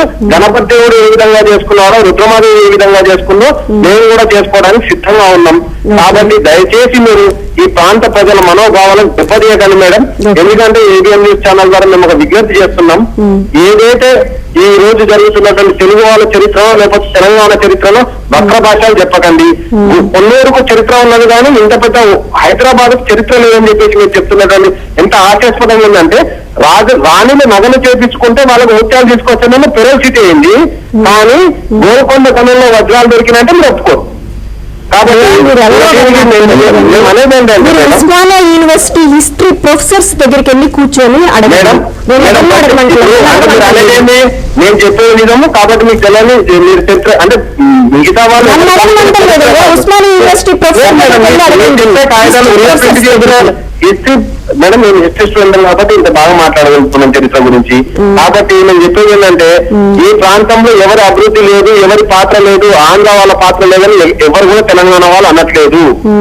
ఈ రోజు మేము ఒక్కటే చెప్తున్నాం, ఆంధ్రుల చరిత్ర కరెక్టే. హిందీ వాళ్ళు 6 రాష్ట్రాలుగా విడిపోయినప్పుడు ఆంధ్రులు 2 రాష్ట్రాలుగా విడిపోతే తప్పేంటి? సెంట్రల్ నుండి ఫండ్స్ ఎక్కువ వస్తాయి, మనం కూడా మళ్ళీ డెవలప్ చేస్తాం. మళ్ళా గుంటూరు వాళ్ళు పొన్నూరు కానీ మళ్ళీ తగ్గుకోవచ్చు. మేము అడ్డం రాము, మేము అక్కడికి వచ్చి వేలం పాట కూడా పాడము. దయచేసి మేడం మేము ఒకటి చెప్తున్నాం, ఇలాంటి చరిత్రను మీరు ఏదైనా పుస్తకాలు రూపొందించండి. ఇంతవరకు ఒక చరిత్ర పుస్తకంలో మీరు చెప్పే చరిత్ర ఎందుకు ఎక్కలేదు? ఈ రోజు మీకు చరిత్ర ఎందుకు వచ్చింది? ఈ రోజు మాత్రమే మీరు మీడియా ముందుకు ఎందుకు వచ్చారు?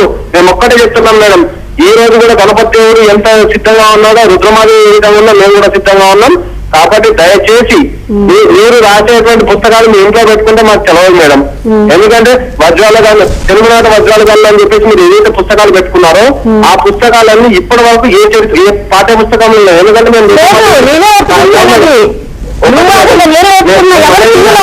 మేము కూడా అంటాం మేడం, నాగమ్మ మా తెలంగాణ బిడ్డ, ఆమెది సమాధి వచ్చేసి నల్గొండ జిల్లాలో ఉందని మేము కూడా చెప్తాం. మేము చెప్పేది అది కాదు మేడం, మేము అనేది ఒకటే. Right, thank you very much. నేను మొత్తం చెప్పిన తర్వాత క్వశ్చన్ అడిగించండి. వాళ్ళ మధ్యలో ఇస్తే నేను ఏం చెప్తున్నాను వాళ్ళకి అర్థం కాకుండా నేను ఏదో అనుకుంటున్నారు. అలా కాదు, నేను అసలు అతను మీ ఆన్సర్ ఇచ్చే అవకాశం కూడా నేను మొత్తం హిస్టరీ చెప్తాను. చెప్పిన తర్వాత వాళ్ళని క్వశ్చన్లు అడగమండి, ఏ క్వశ్చన్ కైనా నేను సమాధానం చెప్తాను. గోల్కొండ సామ్రాజ్యం ఇంత ధనవంతంగా ఎలా మారింది? మీరు ఇంతకు చెప్తూ ఉన్నారు ఆ విషయం. అదే 1518లో స్వతంత్రం ప్రకటించుకున్నాడండి మొదటి కుతుబ్ షా. ఆయన చాలా పట్టుదల గల మనిషి, చాలా దృఢ చిత్తంతో చాలా 15వ సంవత్సరం 15 ఏళ్ళప్పుడు వాళ్ళ మేనమావతో కలిపి బహ్మని సుల్తాన్ దగ్గరికి వచ్చాడు. 95 సంవత్సరాల పాటు బతికాడండి. ఆయన ఒక చోట రాసుకుంటాడు, చేతిలోంచి ఖడ్గం అనేది వదలకుండా నేను నిశితంగా ఇలానే చేస్తూనే 70 కోటలను స్వాధీనం చేసుకున్నాను అని రాసుకున్నాడండి. ఆయన కాలంలోనే 1530లో కొండవీటి కోట మీద దాడి జరిగిందండి. మాకున్న కోటలు ఒకసారి చూపిస్తానండి. కొండవీటి కోట మీద జరిగింది. కొండపల్లి కోట ఆయన స్వాధీనం చేసుకున్నాడు. ఒకసారి కాదండి ఆయన స్వాధీనం చేసుకుంది. వీళ్ళు స్వాధీనం చేసుకోవటం అక్కడి వాళ్ళు మళ్ళీ తిరిగి యుద్ధానికి రావటం, మళ్ళీ వీళ్ళు వాళ్ళు అట్లా పెనుగులాడితే 4-5 సార్లు ఒకళ్ళ చేతుల నుంచి ఒకళ్ళ చేతులు పై చేయనప్పుడు అట్లా ఉంది. చివరికి 1570లో తను శాశ్వతంగా మొదటి కుతుబ్ షా ఆధీనంలోకి వచ్చింది. అట్లా 1680 వరకు ఆయన కిందనే కుతుబ్ షాహీల కిందనే ఉందండి. అక్కడి నుంచి ధనం తెచ్చారు. కొండవీటి కోట నుంచి, కొండపల్లి కోట నుంచి, కడప జిల్లాలోని గండికోట నుంచి. ఇవన్నీ నేను చెప్తున్నాయి కదండి. వికీపీడియాలోకి వెళ్ళండి, ఎవరు పెట్టారు వికీపీడియాలో అనేది కూడా మీకు తెలుస్తుంది. ఆంధ్ర వాళ్ళు, తెలంగాణ, రాయలసీమ వాళ్ళు పెట్టింది కాదండి ఇది. ఎవరు పెట్టారు అనేది కూడా దాంట్లో ఉంటుందండి. అది గండికోట అండి. గండికోట కడప జిల్లాలో గండికోట ఎలా స్వాధీనం చేసుకున్నారు, ఎంత భయంకరంగా స్వాధీనం చేసుకున్నప్పుడు వాళ్ళ రికార్డ్స్ ప్రకారమేనండి 20 మణుగుల వజ్రాలు అని ఉందండి. 20 మణుగుల వజ్రాలు, అప్పట్లో మణుగు అనేవాళ్ళు కాబట్టి 20 మణుగుల వజ్రాలను స్వాధీనం చేసుకున్నాడు గోల్కొండ కుతుబ్ షాహీ సేనాధిపతి అని ఉందండి. 20 మణుగులు అంటే దాదాపు 200 కేజీలు ఉంటుందండి. అన్ని చేసుకున్నాడని ఉంది. ఆయన అడిగారు కదా మీరు ఎక్కడెక్కడో చరిత్ర తీసి చెప్తున్నారని. ఇది సాలార్ జంగ్ మ్యూజియం విడుదల చేసిన బుక్ అండి. సాలార్ జంగ్ మ్యూజియం వాళ్ళు విడుదల చేసిన బుక్. ఈ బుక్లో ఉందండి స్పష్టంగా. ఇది నేను చెప్పేది నేను సృష్టించి చెప్పిన ప్రతి దానికి ఎక్కడి నుంచి తీసానో కూడా మీకు చెప్తానండి. ఇది మీరన్నీ కూడా కొనుక్కోవచ్చండి ఈ బుక్ని. ఇక్కడ సాలార్ జంగ్ మ్యూజియంలో ఉంటుంది. ఈ పేజీ కూడా చెప్తున్నానండి. 33 పేజీ 32 పేజీలోనండి ఎద్దుల బండ్ల కొద్ది వజ్రాలని కృష్ణా డిస్టిక్ పరిటాల ఇంకొక వజ్రాలు కమ్మింది. అది నిజాం కాలంలో వచ్చింది, నిజాం తెస్తున్నాడు అని చెప్పి స్పష్టంగా. ఇది నేను వేసింది కాదండి, సాలార్ జంగ్ మ్యూజియం వాళ్ళు వేసిన బుక్ అండి. తర్వాత ఇంకొకటి మీకు పక్కా సాక్ష్యం అండి. మీరు ఈ పుస్తకాలు తెచ్చుకొని చదివిన తర్వాత నన్ను క్వశ్చన్స్ వేయండి. ఊరికే క్వశ్చన్స్ వేయొద్దు, ఊరికే ఏదో నోటుకొచ్చింది అడగొద్దండి నన్ను. ఈయన ఎవరంటే ఒమర్ ఖల్దీ అండి. ఈయన పక్కా హైదరాబాద్ ముస్లిం. ఈయన చాలా అది స్కాలరు, చాలా పెద్ద స్కాలరు. మిచిగాన్ యూనివర్సిటీ అనుకుంటా, ఆ యూనివర్సిటీలో ఈయన ప్రొఫెసర్ అండి. ఈయన హైదరాబాద్ హిస్టరీ మీద చాలా పరిశోధన చేశారు. ఆ పరిశోధన చేసి ఆయన రాసిన బుక్ అండి. ఎవరైనా సరే నేను క్వశ్చన్స్ వేసేటప్పుడు ఈ బుక్స్ చదివి మాత్రమే వేయండి. ఇది ఈయన రాసిన బుక్ అండి, నేను రాసింది కాదండి. ఈయన రాశారండి. ఈయన ఎక్కడున్నాయి, గన్లు ఎక్కడున్నాయి, ఈయన రికార్డ్స్ ప్రపంచవ్యాప్తంగా ఉన్న హైదరాబాద్ చరిత్రలో ఉన్న రికార్డ్స్ మొత్తం సేకరించి రాసిన బుక్ అండి ఇది. Romans of the Golconda diamonds. ఇది మీకు ఈ బుక్ మీరు కొనుక్కోవాలంటే కొంచెం కష్టం అవ్వచ్చు, ఎక్కడ దొరుకుతుంది అనేది. హైదరాబాద్లో అయితే ఇప్పుడు దొరకదు, కానీ సాలార్ జంగ్ మ్యూజియం పైన ఉన్న లైబ్రరీలో ఉందండి ఈ బుక్. ఇది నేను కొనుక్కున్నాను. వేరే ఇంకొక బుక్ వాళ్ళ దగ్గర ఉంది. దీంట్లో ఏ పేజీలో ఇవన్నీ మీరు చదవండి, ఎవరైనా సరే చదవండి. హైదరాబాద్ నిజాము పరిటాలను ఎందుకు తన కింద అట్టు పెట్టుకున్నాడు, బ్రిటిష్ వాళ్ళకి ఒక్కొక్కటి అమ్మేస్తా పరిటాలను మాత్రం, కృష్ణా జిల్లాలో పరిటాలను మాత్రం తన కింద ఎందుకు పెట్టుకున్నాడు అదే ఆయన రాశాడండి. మా నిజాం అంత చాలా తెలియగల్లాడు, ఆయన రాశాడండి ఆయన మాటల్లోనే. పరిటాలను మాత్రం తన కింద అట్టి పెట్టుకొని పరిటాలను వజ్రాలుగా తవ్విస్తున్నాడు. అప్పటికి తన కింద అట్టి పెట్టుకొని మాత్రమే, మిగతాది మాత్రం బ్రిటిష్ వాళ్ళకి అమ్మేశాడు అని చెప్పి ఆయన రాసిందండి, నేను రాసింది కాదండి. మీరు వికీపీడియాలోకి వెళ్తే ఈయన ఎవరు అనేది కూడా మీకు చూడొచ్చండి. ఈయన ఎంత గొప్ప గొప్ప పుస్తకాలు రాశారంటే ఆయనకి బాధ కలిగిందంటే అండి, ప్రపంచవ్యాప్తంగా ఉన్న మన వజ్రాలన్నీ ఇక్కడ ప్రపంచవ్యాప్తంగా. ఇంకొకటండి, ప్రపంచంలో మొట్టమొదటి 20 వజ్రాలలో 13 వజ్రాలు మన ప్రాంతం నుంచి వెళ్ళినాయండి.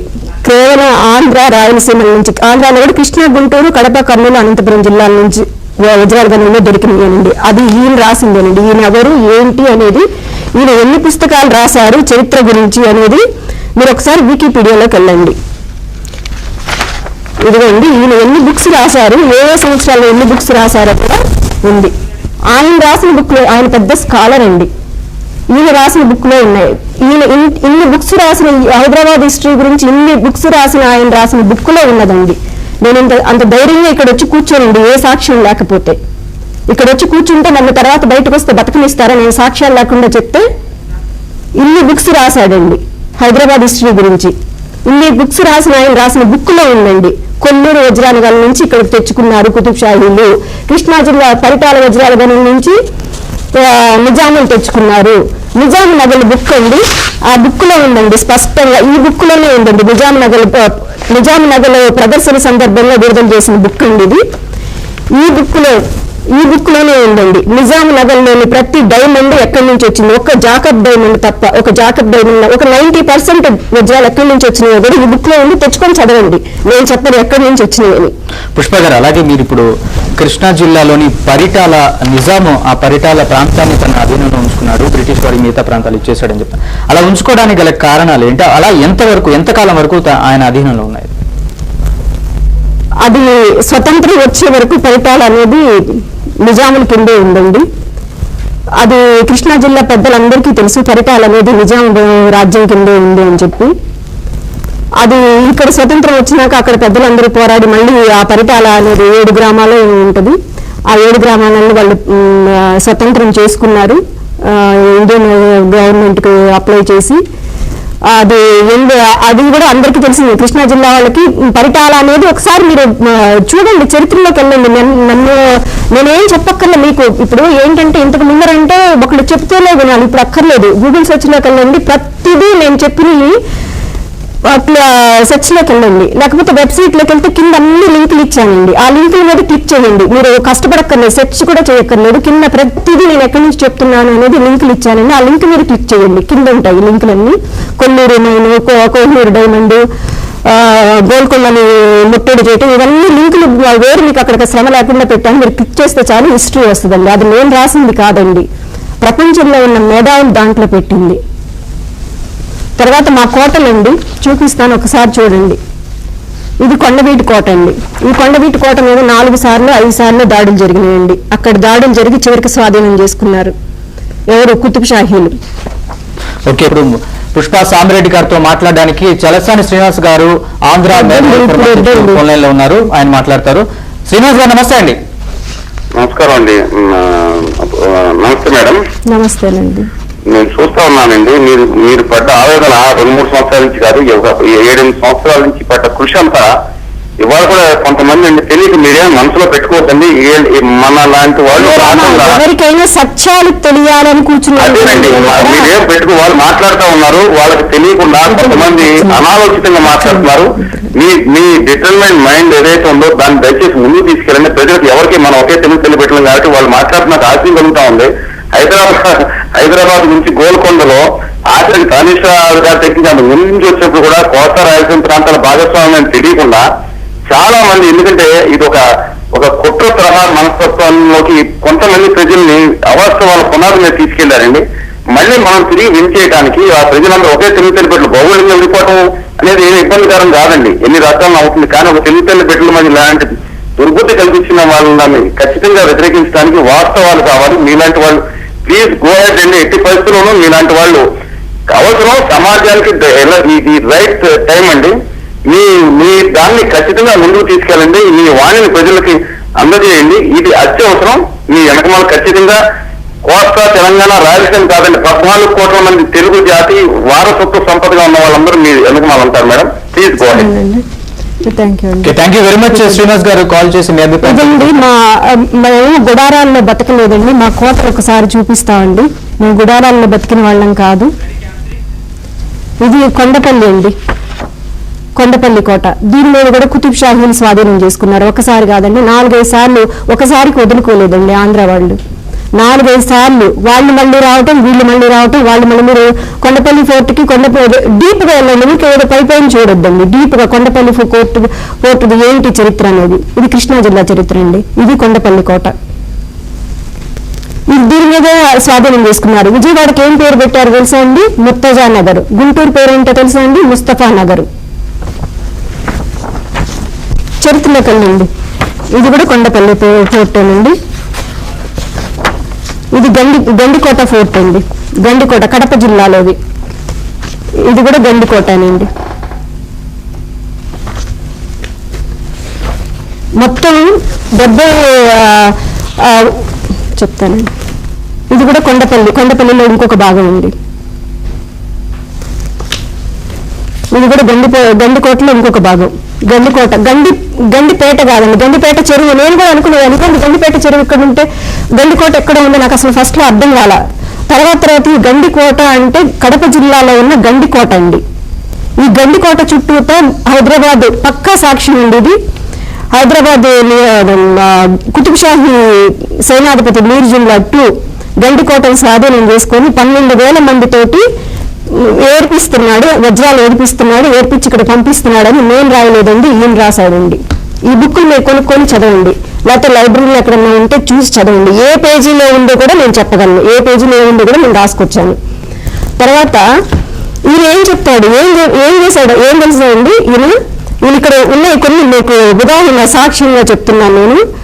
అప్పట్లో ఆయన వచ్చిన టైంలో 1652 అండి. వచ్చిన టైంలో టీమ్స్ దగ్గర ప్రతిరోజు అన్నదానం చేసేవాళ్ళంట, బ్రెడ్ పలావు పంచిపెట్టేవాళ్ళంట. ఖరీదైన తివాచీలు అక్కడ పరిచున్నాయి టీమ్స్ దగ్గర అని చెప్పి రాశాడు. తర్వాత గోల్కొండ చుట్టూత 7-8 మందితోటి మండే నుంచి సోమవారం నుంచి సోమవారం వరకు ఒక్కొక్క చుట్టూ ఉన్న సేనాధిపతులు, గోల్కొండ రాజ్యం కింద ఉన్న సేనాధిపతులు వచ్చి కాపలా ఉంటారు అని చెప్పి రాశాడు. తర్వాత ఇంకేం రాశాడు, మక్కా మసీదులు కట్టడానికి 1200 జతల ఎద్దులతోటి రాళ్లను తోలుతున్నారు, ఇది కనుక పూర్తయితే గనక భారతదేశంలో గల గొప్ప మసీదు అవుతుందని రాశాడండి. దీంట్లోనే రాశాడండి ఆయన. ఇది అత్యంత వైభవవంతమైన రాజ్యం అని రాశాడు. తర్వాత ఇంకా ఏం రాశాడు, తానీషాను తీసుకొని వచ్చే తానీషాకి రాజ్యానికి రాకముందు అంతకు ముందర కుతుబ్ షాకి 3 కొడుకులు లేరు. అందుకని చెప్పి ఔరంగజేబుతో ఒక ఒప్పందంలో భాగంగా ఔరంగజేబు కొడుకుని ఇక్కడున్న కుతుబ్ షాహీ కూతురికిచ్చి పెళ్లి చేశారు. ఎప్పుడైతే ఈయన రాజు మరణిస్తే అది అంతా ఔరంగజేబు కొడుకు వెళ్ళేటట్టుగా ఒప్పందం చేసుకొని పెళ్లి చేశారండి. అది కూడా ఉందండి. పుష్ప గారు, అలాగే నిజాం పాలకులు ఎవరైతే ఉన్నారో వాళ్ళు ప్రపంచంలోని ధనవంతుల్లో వాళ్ళు కూడా ఒకళ్ళు, విలాసవంతమైన జీవితాన్ని కూడా పెట్టింది పేరు. అసలు వాళ్ళు అలా మారడానికి గల కారణాలు అంటే ఎలా మారారు వాళ్ళు అసలు? మనం ఒకసారి ఈ మ్యాప్ లో జూమ్ చేయండి అయ్యా. ఇది 1725లో ఆ టైంలో మ్యాప్ అండి. ఇది నేను తయారు చేసింది కాదండి, ఇది ఎవరు చేశారు అనేది కూడా నేను తెచ్చాను. ఎవరు చేశారు, ఆయన పైనీర్ ఆఫ్ ఇండియన్ మ్యాప్లు తయారు చేయడంలో ఒక తండ్రిలా ఉంటాయని చెప్పి ఆయన బిరుదు ఇచ్చారు ఈ మ్యాప్లు తయారు చేసిన ఆయనకి. అది కూడా మీకు చూపిస్తాను, అది కూడా ఆయన ఎవరో కూడా తెచ్చాను నేను. సరే, అయితే ఈ మ్యాప్ మీకు స్పష్టంగా చూస్తే గోల్కొండ ప్రాంతం ఎంత బోసుగా కనిపిస్తుందో చూడండి. కోస్తా ఆంధ్ర ప్రాంతం ఎంత జనాలతోటి, ఎంత ఊర్ల పేర్లతో ఉందో కొంచెం చూడండి. ఇంత తక్కువ ఉన్న రాజ్యంలో, ఇంత జనాభా తక్కువ ఉన్న రాజ్యంలో ఎలా ప్రపంచ ధనవంతుడు అయ్యాడు నిజాం? మొఘళ్ళు కాలేదు, బ్రిటిష్ వాళ్ళు, సూర్యుడస్తమించిన బ్రిటిష్ వాళ్ళు ప్రపంచ ధనవంతులు కాలేదు. ఇలా ఉన్న ప్రాంతంలో, ఇలా ఏమీ లేని ఊళ్ళో ఉన్న ప్రాంతంలో నిజాం ఎక్కడి నుంచి ఎంత ధనం, ఎన్ని తరాల నుంచి వస్తే ఎట్లా అయ్యాడు అనేది, అది నాకు పునాది. ఎట్లా అయ్యాడు ఈయన ఇంత ధనవంతుడు? మేము ఇన్ని కోట్లు ఉన్న వాళ్ళం గుడారాల్లో ఎందుకు బతకాల్సి వచ్చింది? కాళ్ళకు చెప్పులు లేకుండా ఎందుకు వచ్చాము? ఇక్కడ సముద్ర తీరం లేదు, గనులు అనేది బొగ్గు గని ఉందండి వాళ్ళకి, కానీ ఎప్పటి నుంచి ఉంది? అది బ్రిటిష్ వాళ్ళు కనుక్కున్నది. కానీ 1924లోనూ అనుకుంటాను నేను, కరెక్ట్గా నేను కొంచెం అటు ఇటుగా చెప్పి ఉండొచ్చు, 24లో అనుకుంటానండి, బ్రిటిష్ వాళ్ళ నుంచి నిజాం తనకు కావాలని తీసుకున్నాడు. ఎలా తీసుకున్నాడు, డబ్బులు కట్టి తీసుకున్నాడు, ఎలా అనేది నాకు తెలియదు, అంత వివరంగా నాకు తెలియదు. కానీ అప్పుడు 24 నుంచో ఏమో వచ్చింది, లేకపోతే ఒక 10 సంవత్సరాల ముందర నుంచే కావచ్చు.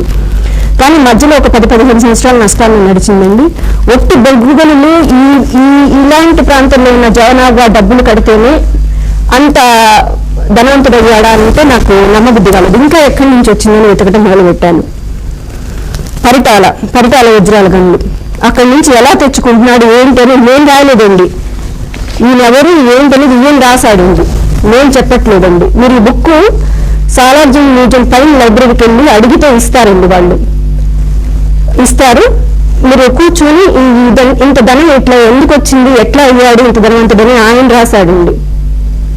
అక్కడి నుంచి వచ్చింది. మీరు కొన్ని ఉద్యోగాలు నేను అంత దాకా పోదలుచుకోలేదు, మామూలుగా ఊరికి హిస్టరీ చెప్పి వదిలేద్దాం అనుకుంటున్నానండి, నేను లోతుకు వెళ్ళదలుచుకోలేదు. హిస్టరీ ఇది అని చెప్పి మీరు అర్థం చేసుకోండి. పిల్లలు కానీ ఎవరైనా మనుషులు కానివ్వండి, ఎవరైనా ఏదైనా ఎవరి హక్కు వాళ్ళకి కావాలి, ఎవరి కష్టార్జితం వాళ్ళు అనుభవించాలని కోరుకుంటున్నాను నేను. దాదాపు 441 సంవత్సరాల పాటు ఇక్కడికి వచ్చిందండి సంపద. ఎలా వచ్చిందంట 440 సంవత్సరాల పాటు. నేను ఏది ఇక్కడికి వెళ్ళటం లేదండి, నేను అసలు 1900 ముందర అసలు నేను టచ్ చేయట్లేదు, 1850 తర్వాత నేను అసలు టచ్ చేయట్లేదండి. ఓరుగల్లు మొత్తం కలిసి ఉన్నప్పుడు.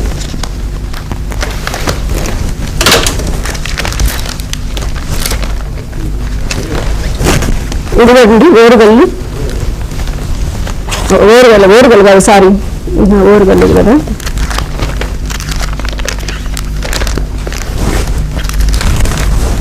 ఓరుగల్లు మ్యాప్ చూస్తే తెలుస్తుందండి మీకు. ఓరుగల్లు ఎక్కడి నుంచి ఎక్కడి వరకు పరిపాలించారు. బంగాళాఖాతం వరకు ఓరుగల్లు రాజ్యం ఉందండి.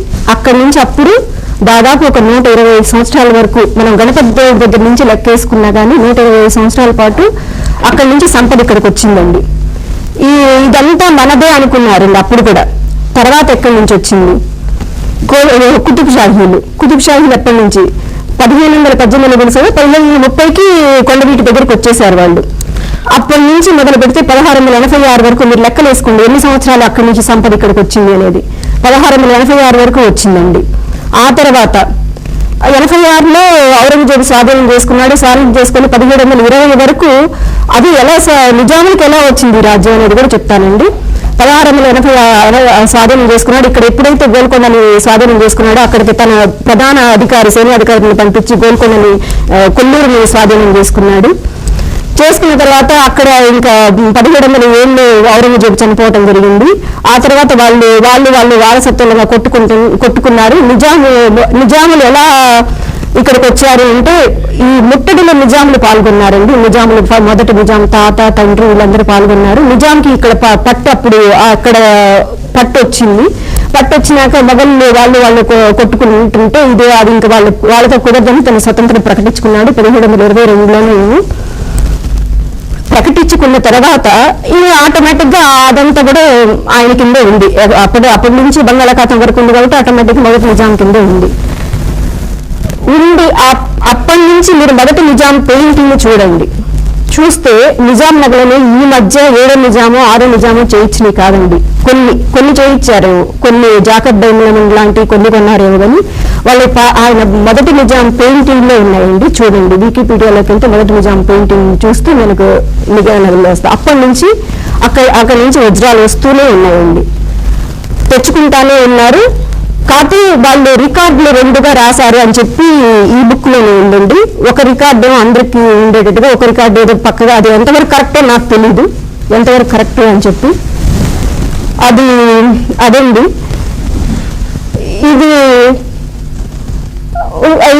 అక్కడ ఓరుగల్లు రాజ్యం నుంచి కానీ కుతుబ్షాహీల నుంచి కానీ నిజాములు కానీ అందరూ కలిసి అందరూ అక్కడ బంగాళాఖాతం దాకా పరిపాలిస్తూనే సంపదను తెచ్చుకున్నారండి. అప్పుడు మరి ఏంటి నిజాం నగలు ఎవరికి చెందుతాయో కూడా ఒకసారి ఆలోచించండి. నేను చెప్పట్లేదండి, ప్రపంచ వజ్రాల వర్తకులు ప్రముఖుల్ని జిఏ అని ఉందండి, వాళ్ళు జమాల్ ఇన్స్టిట్యూట్ ఆఫ్ అమెరికా అని చెప్పి వీళ్ళ బుక్ లో కూడా ఉందండి, వీళ్ళ దాంట్లో కూడా ఉందండి నిజాం నగలు ఎక్కడి ఏంటి అని చెప్పి. ఇదంతా నేను దయచేసి అందరినీ అడిగేది ఏంటి అంటే ఒకసారి ప్రశాంతంగా కూర్చొని నేను చెప్పిన నిజమా కాదా అని ఎవరికైనా చిన్న పిల్లలకు కూడా అందుబాటులో ఉంది ఇప్పుడు ఇన్ఫర్మేషన్. గూగుల్ సెర్చ్ లోకి వెళ్ళి కొట్టండి కొల్లూరు మైన్ అంటే ఏంటి, గోల్కొండని స్వాధీనం చేసుకున్నప్పుడు ఔరంగజేబు ఏమేమి తీసుకెళ్లాడు, అది ఎక్కడివి, గోల్కొండ స్వాధీనం చేసుకున్నప్పుడు కొల్లూరు మైన్ దగ్గరికి వెళ్ళి తను స్వాధీనం చేసుకున్నాడా లేదా, దానికోసమే వచ్చాడా లేదా, ఇవన్నీ అందరికీ తెలుసు. ఒక్క నిమిషంలో తీసుకునే చరిత్ర అండి. చెప్పండి, మీరు ఎంతో కష్టపడి పరిశోధన చేశారు, ఎక్కడెక్కడి నుంచో ఆధారాలు సేకరించారు. ఫైనల్ గా ప్రస్తుతం రాష్ట్రంలో ఉన్న పరిస్థితుల నేపథ్యంలో మీరు ఏం చెప్పదలుచుకున్నారు? మీ భవిష్యత్తు కార్యాచరణ ఏ విధంగా ఉండబోతోంది? ఇదండి నేను ఎందుకంటే ముందు తరాలందరూ తెలుసుకోవాల్సిన చరిత్ర ఇది. నేను ఇది ఆంధ్ర కోసం తెలంగాణ కోసం తీసింది కాదండి. ఇది ఏంటి చరిత్ర. ఈ చరిత్ర పుస్తకం ఏ పాఠ్య పుస్తకాల్లో కూడా లేదు. అది నాకు బాధ. ఎక్కడన్నా ఎవరన్నా పేర్కొన్నారా అంటే ఒక చోట 2 చోట్ల. ఇది మనకి సురవరం ప్రతాప్ రెడ్డి గారు, చెప్పాను కదండి, సురవరం ప్రతాప్ రెడ్డి గారు రాసిన బుక్ ఒకసారి మీరు 303, 304 పేజీ తీయండి, చూడండి, ఆంధ్రుల సాంఘిక చరిత్ర. ఆయన ఎందుకండి అంత పరిశోధన, తన జీవితం మొత్తం పరిశోధన చేసి దానికి ఆంధ్రుల సాంఘిక చరిత్ర అని ఎందుకు పెట్టారు? ఇంకొకటి అండి, మీరు